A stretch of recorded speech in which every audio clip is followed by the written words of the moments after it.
what's also a bit ridiculous is the Star Wars dates that got announced.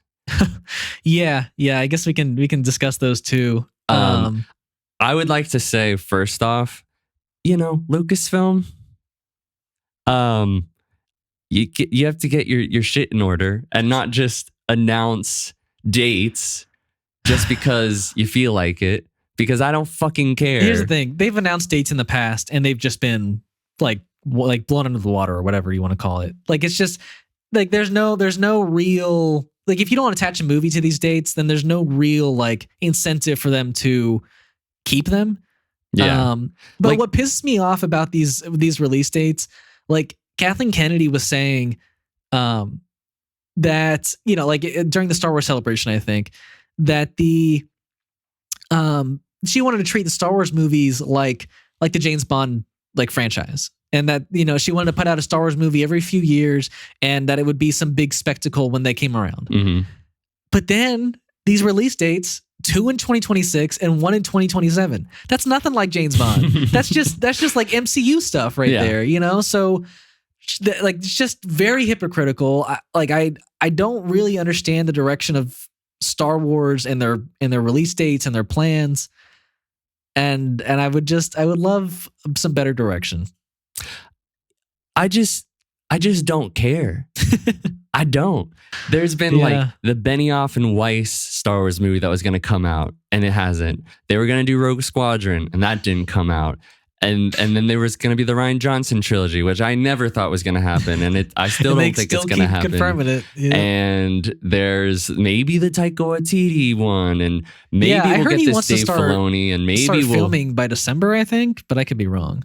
I don't know. And I know we have the James Mangold one, but but they're still not. They're not shot.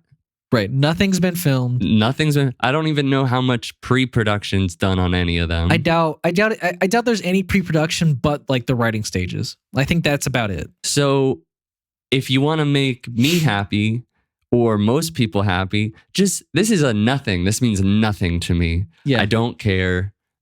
Just get in order and then I'll be, it'll mean something and we'll be happy. I'd rather hear nothing than just like a false promise, maybe. Which like Lucasfilm and Lucasfilm Games, like they've been coming out with great stuff. Lucasfilm Games, I mean, they've got a lot coming out. We'll talk about one of their games later in the podcast. Yeah, but I mean, in terms of movies, no, they're slacking. Yeah, they need somebody. I like Kathleen Kennedy. I don't.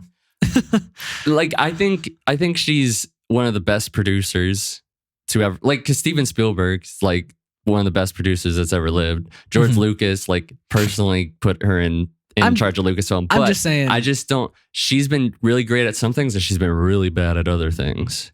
And so like because we got Rogue One out of her, we got The Mandalorian out of her, but we also got the sequel trilogy. Right, but can you really credit The Mandalorian to her? Yes, because she specifically was like, John Favreau and Dave Filoni, you guys should come together.